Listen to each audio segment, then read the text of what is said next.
विधान परिषदमध्ये एक सदस्य नात्याने ज्यावेळी एक प्रश्न उपस्थित झाला होता त्यावेळी मी असेल, अनिल परबजी असतील, इतर सर्व सहकारी असतील, त्यावेळी एक प्रश्न असा निर्माण झाला होता की या मोडकळी झालेल्या इमारतीच्या बाबतीत काहीतरी धोरणात्मक निर्णय घ्यायला पाहिजे आणि 79A-B-C हा जो एक नवीन सेक्शन आपण इंट्रोड्यूस करण्याचं काम केलं होतं आणि महामहिम राष्ट्रपतींची पण मान्यता मिळाली होती। माननीय उच्च न्यायालयाकडे ज्यावेळी मालक वर्गाने हे केस दाखल केली त्यावेळी हा कायद्यामध्ये ही तरतूद जी आहे त्या कायद्यानुसार म्हाडाला अधिकारच नाही आहे की ते हे नोटीस देऊ शकतात। कारण मोठ्या प्रमाणावरती म्हाडाने नोटीस दिली होती, त्याच्यामध्ये 79A म्हणजे पहिला मालकांना नोटीस, 79B म्हणजे रहिवाशींना नोटीस आणि 79C म्हणजे कोणीच पुढे आला नाही तर म्हाडाने स्वतः पुनर्बांधीचा निर्णय घ्यायचा। हा महत्त्वाकांक्षी हा कायदा होता आणि म्हणून मी सांगताना सांगितलं की आपण मुंबई शहराच्या एका टाईम बॉम्बवरती आपण उभे आहोत आणि ह्याच्या बाबतीतलं धोरण तुम्ही लगेच घेतलं नाही आणि माननीय न्यायालयांनी उच्च न्यायालयाने दिलेली स्थगिती त्याला सर्वोच्च न्यायालयामध्ये चॅलेंज करण्याचं काम केलं। पण सर्वोच्च न्यायालयामध्ये जर समजा विलंब लागला तर रोज इमारती पडत आहेत, रोज विकासाचा प्रश्न हा अडकळीत राहतोय आणि म्हणून सरकारकडे त्यावेळी आम्ही आग्रही मागणी केली होती आणि मला सांगण्यात आनंद आहे की शासनाने विधान परिषदमध्ये हे मुद्दा मांडल्यानंतर याच अधिवेशनामध्ये हा एक चांगला निर्णायक बिलमध्ये दुरुस्ती आणण्याचं काम केलेलं आहे की ज्यामध्ये 79A-B-C मध्ये म्हाडाचा एक्झिक्युटिव्ह इंजिनियर असेल त्याला डेझिग्नेटेड ऑफिसर आणि कॉम्पोनंट ऑथॉरिटी म्हणून दर्जा देण्याचं काम केलेलं आहे।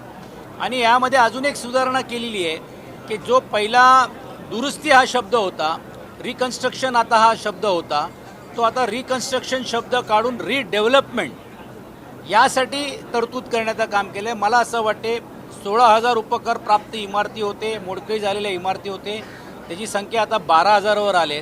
लाखो लोक जे या निर्णयाकडे पाहत होते, मला वाटते त्याला दिलासा देण्याचं काम शासनाच्या वतीने आज करण्याचं काम केलेलं आहे। माननीय सभापती महोदय आणि उपसभापती या नात्याने हा बिल लवकरात लवकर पारित व्हावं या दृष्टिकोनातून आमचाही प्रयत्न होता आणि तो प्रयत्न आज यशस्वी झाला। कारण हा शेवटचा दिवस आहे, अंतिम आठवड्याची चर्चा आता काही तासामध्ये काही वेळामध्ये होणार आहे। त्याच्या अगोदर हे बिल मंजूर झालं तर 20 तारखेला जे माननीय उच्च न्यायालयांकडे किंवा सर्वोच्च न्यायालयाकडे जे आपला दाखला आपण दाखल केलेला आहे त्याच्यामध्ये हा युक्तिवाद करता येईल। कारण ज्या कायद्याची कीस काढून माननीय उच्च न्यायालयाने स्थगिती दिली होती, मला वाटते ती अडचण आता या कायद्याच्या दुरुस्तीमध्ये दूर झालेली आहे आणि अनेक शहरामध्ये राहिलेल्या इमारतीच्या रहिवाशांना याचा न्याय मिळणार आहे।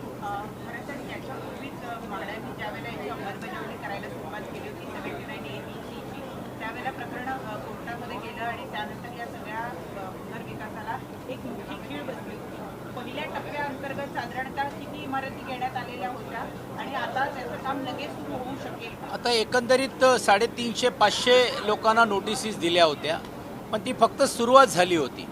अनेक भागांमध्ये रहिवाशींनी पण मागणी केली होती, त्यातले मला वाटते का एक 70-80 लोकांनी तो रिस्पॉन्स केला होता। पण ही प्रक्रिया ज्यावेळी थांबल्यानंतर रहिवाशी पण पुढे यायला तयार नव्हते।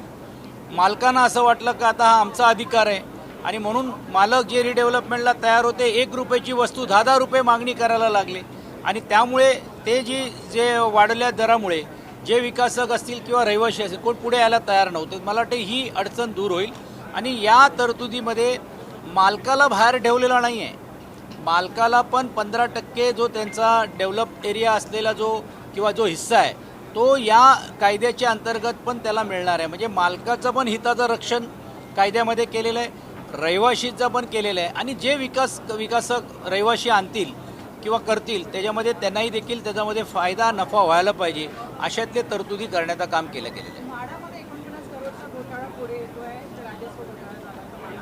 नाही, आता माझ्याकडे असं काहीच नाही आहे आणि आता मी घटनात्मक पदावरती असल्यामुळे मला वाटतं या गोष्टीवरती मला बोलता येणं उचित होणार नाही।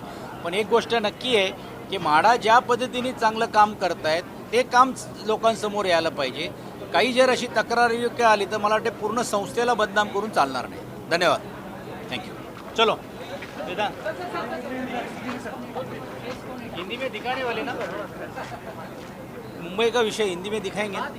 मुझे लिंक भेज दीजिए, तेच विचारतोय नहीं दिखाएंगे तो क्या। आज मुंबई शहर के लिए एक बहुत बड़ा निर्णय राज्य सरकार ने और विधिमंडल ने हम लोग जो प्रस्ताव लाया था उसको पारित करने का काम उपसभापति और के नाते से और सभापति के नाते से उसको पारित करने का काम किया।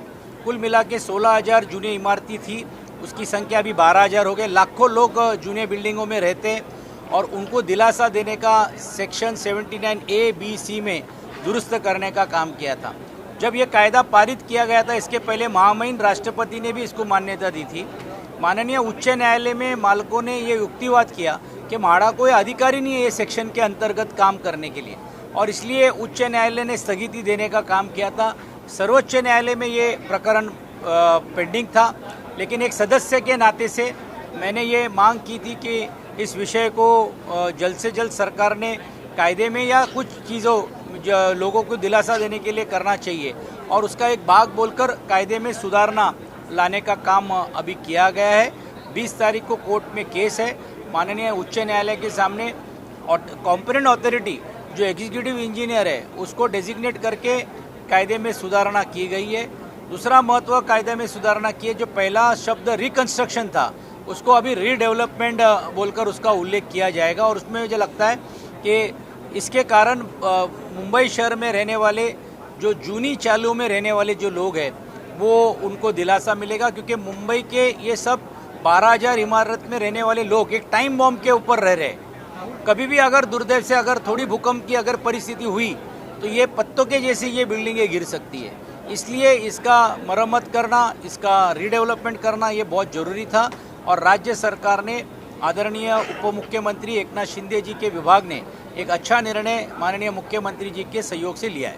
आदित्य ठाकरे थोड़ी देर पहले ये बात कह के गए कि जो राम मंदिर में चोरी करते हैं, जो गद्दारी करते हैं, ऐसे व्यक्ति के केबिन में नहीं जाना चाहिए, ऐसे लोगों के साथ कोई संपर्क नहीं रखना चाहिए, उनके साथ बैठना नहीं चाहिए। ये बात नहीं, मुझे उसमें कोई टिप्पणी नहीं करना है। मैं घटनात्मक पद के ऊपर रहने के बाद मेरी जवाबदारी ये है कि जो विधायक हमारे यहाँ, जो विधेयक जो हमारे यहाँ पे मंजूर हुआ उसकी जानकारी लोगों तक आना चाहिए, ऐसे लिए। धन्यवाद। आप किस तरह से देखते हैं? धन्यवाद।